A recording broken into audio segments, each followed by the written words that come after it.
అందరికీ వందనాలు. ఈరోజు బైబిల్ రీడింగ్లో మొదటి రాజులు 19వ అధ్యాయం చదువుకుందాం. ఏలీయా చేసినదంతయును, అతడు ఖడ్గము చేత ప్రవక్తలనందరినీ చంపించిన సంగతియును అహాబు యెజెబెలునకు తెలియజెప్పగా, యెజెబెలు ఒక దూత చేత ఏలీయాకు ఈ వర్తమానము పంపించెను. రేపు ఈ వేళకు నేను నీ ప్రాణమును వారిలో ఒకని ప్రాణము వలె చేయని ఎడల దేవుడు నాకు గొప్ప అపాయము కలుగజేయునుగాక. కాబట్టి అతడు ఈ సమాచారము తెలుసుకొని లేచి తన ప్రాణము కాపాడుకొనుటకై పోయి యూదా సంబంధమైన బెయేర్షెబాకు చేరి అచ్చట ఉండుమని తన దాసునితో చెప్పి, తాను ఒక దిన ప్రయాణం అరణ్యములోనికి పోయి ఒక బదరి వృక్షము క్రింద కూర్చుండి మరణాపేక్ష గలవాడై, యెహోవా నా పితరుల కంటే నేను ఎక్కువ వాడను కాను, ఇంత మట్టుకు చాలును, నా ప్రాణము తీసుకొనుము అని ప్రార్థన చేశాను. అతడు బదరి వృక్షము క్రింద పరుండి నిద్రించుచుండగా ఒక దేవదూత వచ్చి అతని ముట్టి, నీవు లేచి భోజనము చేయమని చెప్పాను. అతడు చూచినంతలో అతని తల దగ్గర నిప్పుల మీద కాల్చబడిన అప్పమును నీళ్లబుడ్డియు కనబడెను. గనుక అతడు భోజనము చేసి తిరిగి పరుండెను. అయితే యెహోవా దూత రెండవ మారు వచ్చి అతని ముట్టి, నీ శక్తికి మించిన ప్రయాణము నీకు సిద్ధమై ఉన్నది, నీవు లేచి భోజనము చేయమని చెప్పినప్పుడు అతడు లేచి భోజనము చేసి ఆ భోజనపు బలము చేత 40 రాత్రింబగళ్ళు ప్రయాణము చేసి దేవుని పర్వతమని పేరు పెట్టబడిన హోరేబునకు వచ్చి అచ్చట ఉన్న ఒక గుహలో చేరి బస చేశాను. యెహోవా వాక్కు అతనికి ప్రత్యక్షమై, ఏలీయా, ఇచ్చట నీవేమి చేయుచున్నావని అతనిని అడుగగా, అతడు, ఇశ్రాయేలు వారు నీ నిబంధనను త్రోసివేసి నీ బలిపీఠములను పడగొట్టి నీ ప్రవక్తలను ఖడ్గము చేత హతము చేసిరి. సైన్యములకు అధిపతియు దేవుడునగు యెహోవా కొరకు మహారోషము గలవాడనై నేను ఒకడను మాత్రమే మిగిలి ఉండగా వారు నా ప్రాణమును కూడా తీసివేయుటకై చూచుచున్నారని మనవి చేశాను. అందుకాయన, నీవు పోయి పర్వతము మీద యెహోవా సముఖమందు నిలిచియుండుమని సెలవిచ్చెను. అంతటా యెహోవా ఆ వైపున సంచరింపగా బలమైన పెనుగాలి లేచెను. యెహోవా భయమునకు పర్వతములు బద్దలాయెను, శిలలు చిన్నాభిన్నములాయెను. గాని యెహోవా గాలి దెబ్బయందు ప్రత్యక్షము కాలేదు. గాలి పోయిన తరువాత భూకంపము కలిగెను గాని ఆ భూకంపమునందు యెహోవా ప్రత్యక్షము కాలేదు. ఆ భూకంపమైన తరువాత మెరుపు పుట్టెను గాని ఆ మెరుపునందు యెహోవా ప్రత్యక్షము కాలేదు. మెరుపు ఆగిపోగా మిక్కిలి నిమ్మలముగా మాట్లాడు ఒక స్వరము వినబడెను. ఏలీయా దాని విని తన దుప్పటితో ముఖము కప్పుకొని బయలుదేరి గుహ వాకిట నిలిచెను. అంతలో ఏలీయా, ఇచ్చట నీవేమి చేయుచున్నావని ఒకడు పలికిన మాట అతనికి వినబడెను. అందుకతడు, ఇశ్రాయేలు వారు నీ నిబంధనను త్రోసివేసి నీ బలిపీఠములను పడగొట్టి నీ ప్రవక్తలను ఖడ్గము చేత హతము చేసిరి.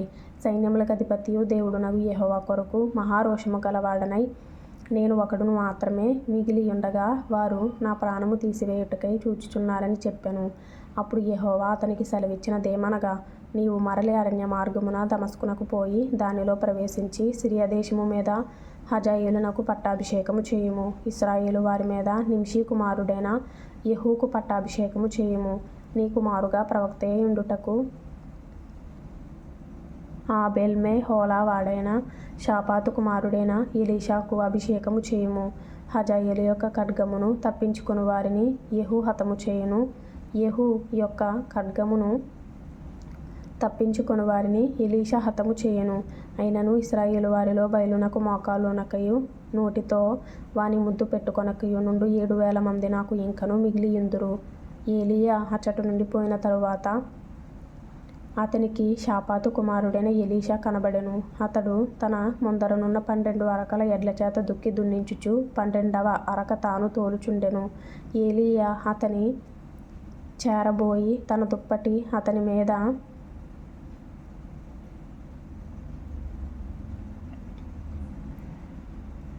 అతని మీద వేయగా అతడు ఎడ్లను విడిచి ఏలీయా వెంట పరుగెత్తి, నేను పోయి నా తల్లిదండ్రులను ముద్దు పెట్టుకొని తిరిగి వచ్చి నిన్ను వెంబడించెదనని చెప్పి అతనిని సెలవడుగగా, అతడు పోయి, రమ్ము, నా వలన నీకు నిర్బంధము లేదని చెప్పెను. అందుకతడు అతనిని విడిచి వెళ్ళి కాడి ఎడ్లను తీసి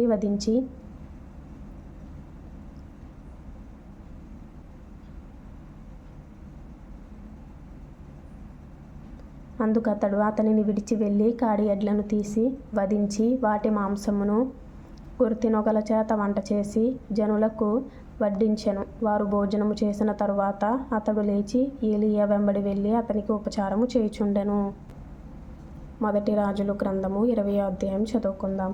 తన యొద్ద గుర్రములను రథములను సమకూర్చుకొనిన 32 రాజులుండగా సిరియా రాజైన బెన్హదదు తన సైన్యం అంతటినీ సమకూర్చుకొని బయలుదేరి షోమ్రోనుకు ముట్టడి వేసి దాని మీద యుద్ధము చేసెను. అతడు పట్టణమందున్న ఇశ్రాయేలు రాజైన అహాబు నొద్దకు దూతలను పంపి, నీ వెండియు నీ బంగారమును నావే, నీ భార్యలలోనూ నీ పిల్లలలోనూ సౌందర్యము గలవారు నావారని బెన్హదదు సెలవిచ్చుచున్నాడని వారి చేత వర్తమానము తెలియజేశాను. అందుకు ఇశ్రాయేలు రాజు, నా ఏలినవాడవైన రాజా, నీవిచ్చిన సెలవు ప్రకారము నేనును నాకు కలిగిన సమస్తమును నీ వశముననున్నామని ప్రత్యుత్తరమిచ్చి వారిని పంపగా, ఆ దూతలు పోయి ఆ మాట తెలియజేసి తిరిగి వచ్చి బెన్హదదు ఇట్లు సెలవిచ్చుచున్నాడని తెలియజెప్పిరి. నీవు నీ వెండిని నీ బంగారమును నీ భార్యలను నీ పిల్లలను నాకు అప్పగింపవలెనని నేను నీ యొద్దకు నా సేవకులను పంపియున్నాను. రేపు ఈ వేళకు వారు నీ ఇంటికి నీ సేవకుల ఇండ్లను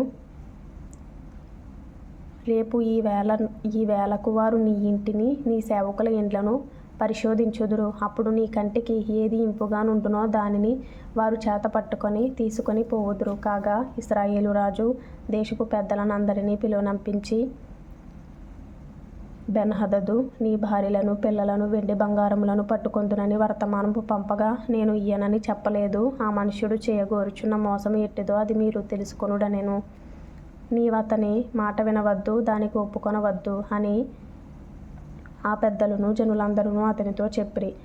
గనుక అతడు, మీరు రాజైన నా ఏలిన వానితో తెలియజెప్పవలసినదేమనగా, నీవు మొదట నీ సేవకుడనైన నాకు ఇచ్చి పంపిన ఆజ్ఞను నేను తప్పక అనుసరింతును గాని నీవిప్పుడు సెలవిచ్చిన దానిని నేను చేయలేనని బెన్హదదు దూతలతో చెప్పుడనెను. ఆ దూతలు పోయి బెన్హదదు నొద్దకు వచ్చి ఆ ప్రత్యుత్తరము తెలియజేయగా, బెన్హదదు మరలా అతని యొద్దకు దూతలను పంపి, నాతో కూడా వచ్చిన వారందరూ పిడికెడు ఎత్తుకుని పోవుటకు షోమ్రోను యొక్క ధూళి చాలిన ఎడల దేవతలు నాకు గొప్ప అపాయము కలుగజేయుదురుగాక అని వర్తమానము చేశాను.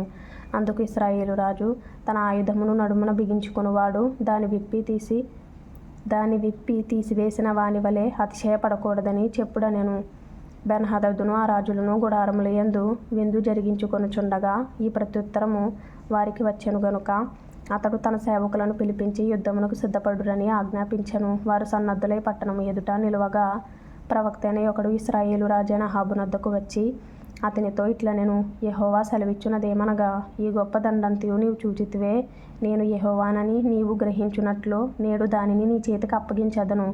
ఇది ఎవరి చేత జరుగునని అహాబు అడుగగా అతడు, రాజ్యాధిపతులలో ఉన్న యవ్వనుల చేత జరుగునని యెహోవా సెలవిచ్చుచున్నాడని చెప్పెను. యుద్ధమును ఎవరు ఆరంభము చేయవలెనని రాజు అడుగగా అతడు, నీవే అని ప్రత్యుత్తరమిచ్చెను. వెంటనే అతడు రాజ్యాధిపతులలో ఉన్నవారి లెక్క చూడగా వారు 232 తరువాత జనులను అనగా ఇశ్రాయేలు వారినందరినీ లెక్కింపగా వారు 7,000 మంది అయిరి. మధ్యాహ్నమందు వీరు బయలుదేరగా బెన్హదదును అతనికి సహకారులైన ఆ 32 రాజులను గుడారములలో త్రాగి మత్తులై ఉండిరి. రాజ్యాధిపతులలోనున్న ఆ యవ్వనులు ముందుగా బయలుదేరినప్పుడు సంగతి తెలుసుకొనుటకై బెన్హదదు కొందరిని పంపెను. షోమ్రోనులో నుండి కొందరు వచ్చియున్నారని బంటులు తెలియజేయగా అతడు, వారు సమాధానముగా వచ్చినను యుద్ధము చేయవచ్చినను వారిని సజీవులుగా పట్టుకొని రండని ఆజ్ఞాపించెను. రాజ్యాధిపతులలోనున్న ఆ యవ్వనులను వారితో కూడానున్న దండువారును పట్టణంలో నుండి బయలుదేరి ప్రతివాడు తను ఎదిరించిన వానిని చంపగా సిరియనులు పారిపోయిరి. ఇశ్రాయేలు వారు వారిని తరుముచుండగా సిరియా రాజైన బెన్హదదు గుర్రమెక్కి రౌతులతో కూడా తప్పించుకొని పోయెను.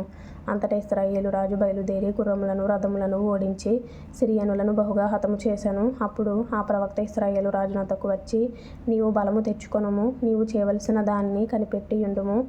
7 ఏడాది నాటికి సిరియా రాజు నీ మీదికి మరల వచ్చునని అతనితో చెప్పెను. అయితే సిరియా రాజు సేవకులు అతనితో ఇలాగు మనవి చేసిరి, వారి దేవతలు కొండ దేవతలు గనుక వారు మనకంటే బలవంతులైరి. అయితే మనము మైదానమందు వారితో యుద్ధము చేసిన ఎడల నిశ్చయముగా వారిని గెలుచుదుము.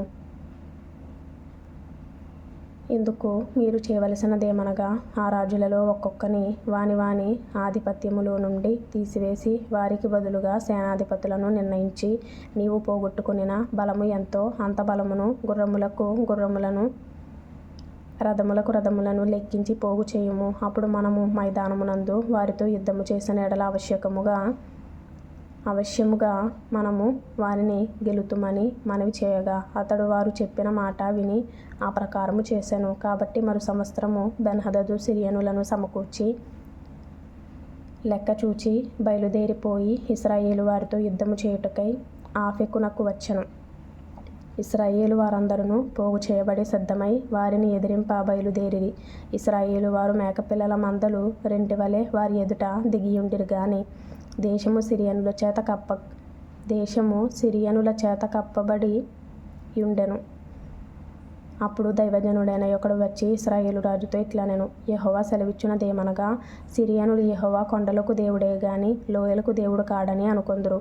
అయితే నేను యెహోవానై ఉన్నానని మీరు తెలుసుకొనున్నట్లు ఈ గొప్ప సమూహమంతయు నీ చేతికి అప్పగించెదను.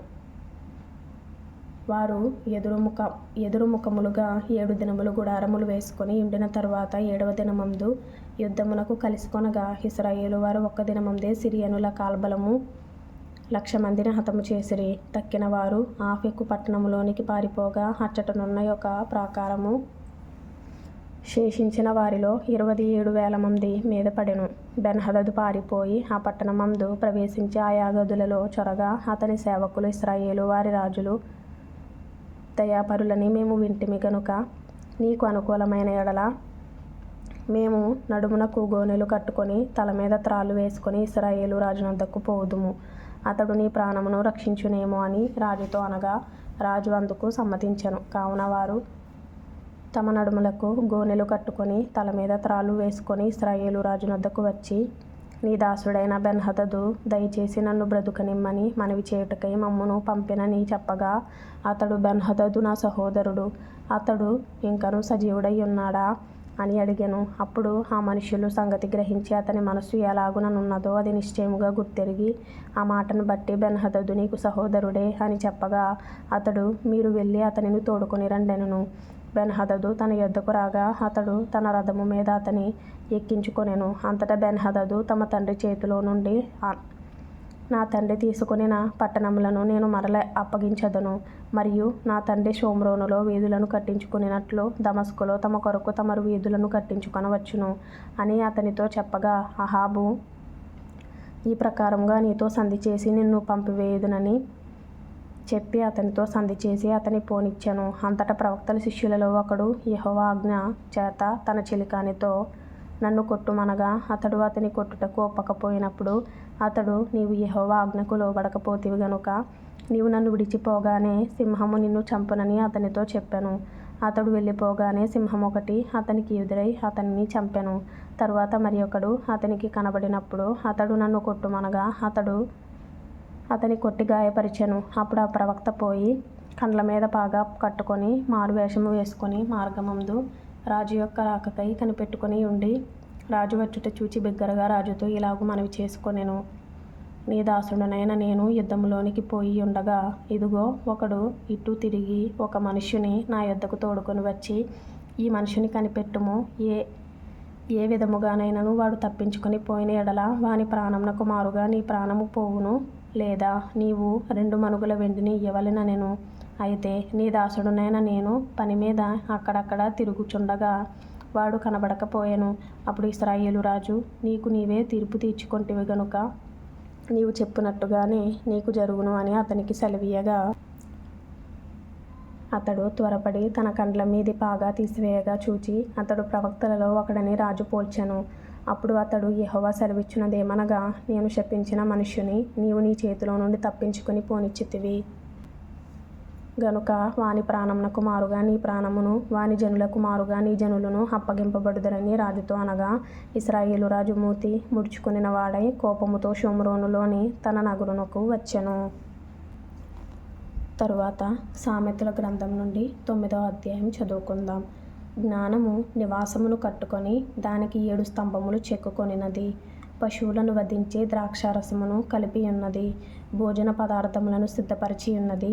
తన పనికత్తెల చేత జనులను పిలువనంపినది. పట్టణమందలి మెట్టల మీద అది నిలిచి జ్ఞానము లేనివాడా ఇక్కడికి రమ్మని ప్రకటించుచున్నది. తెలివి లేని వారితో అది ఇట్లనుచున్నది, వచ్చి నేను సిద్ధపరిచిన ఆహారమును భుజించుడి, నేను కలిపిన ద్రాక్షారసమును పానము చేయుడి. ఇక జ్ఞానము లేనివారై ఉండక బ్రతుకుడి. తెలివి కలుగజేయు మార్గములో చక్కగా నడువుడి. అపహాసకులకు బుద్ధి చెప్పువాడు తనకే నింద తెచ్చుకొనును. భక్తిహీనులను గద్దించువానికి అవమానమే కలుగును. అపహాసకుని గద్దింపకుము, గద్దించిన ఎడల వాడు నిన్ను ద్వేషించును. జ్ఞానము గలవానిని గద్దింపగా వాడు నిన్ను ప్రేమించును. జ్ఞానము గలవానికి ఉపదేశము చేయగా వాడు మరింత జ్ఞానము నొందును. నీతి గలవానికి బోధ చేయగా వాడు జ్ఞానాభివృద్ధి నొందును. యెహోవా యందు భయభక్తులు కలిగి ఉండుటయే జ్ఞానమునకు మూలము. పరిశుద్ధ దేవుని గూర్చిన తెలివియే వివేచనకు ఆధారము. నా వలన నీకు దీర్ఘాయువు కలుగును. నీవు జీవించు సంవత్సరములు అధికములగును. నీవు జ్ఞానివైన ఎడల నీ జ్ఞానము నీకే లాభకరమగును. నీవు అపహసించిన ఎడల దానిని నీవే భరింపవలెను. బుద్ధిహీనత అనునది బొబ్బలు పెట్టునది. అది కాముకురాలు, దానికి ఏమీయూ తెలివి లేదు. అది తన ఇంటి వాకిట కూర్చుండును. ఊరి రాజవీధులలో పీఠము మీద కూర్చుండును. ఆ దారిని పోవువారిని చూచి, తమ త్రోవను చక్కగా వెళ్ళువారిని చూచి, జ్ఞానము లేనివాడా ఇక్కడికి రమ్మని వారిని పిలుచును. అది తెలివి లేనివాడొకడు వచ్చుట చూచి దొంగిలించిన నీళ్లు తీసి అది తెలివి లేనివాడొకడు వచ్చుట చూచి దొంగిలించిన నీళ్లు తీపి, చాటున తినిన భోజనము రుచి అని చెప్పును. అయితే అచ్చట ప్రేతలున్నారనియూ, దాని ఇంటికి వెళ్ళువారు పాతాళ కూపములో ఉన్నారనియూ వారికి ఎంత మాత్రమునూ తెలియలేదు. సామెతల గ్రంథం 9వ అధ్యాయము 10వ వచనంలో ఇంపార్టెంట్ అయిన మాట, యెహోవా యందు భయభక్తులు కలిగి ఉండుటయే జ్ఞానమునకు మూలము. పరిశుద్ధ దేవుని గూర్చిన తెలివియే వివేచనకు ఆధారము అనే మాట. 1 సంవత్సరం లోపు బైబిల్ పూర్తి చేయాలి అనే ఆశ కలిగిన వారు ఫాలో చేయండి, లైక్ చేయండి, షేర్ చేయండి, సబ్స్క్రైబ్ చేసుకోండి. ప్రభు మీకు తోడేంటును గాక. Amen. Thank you for watching.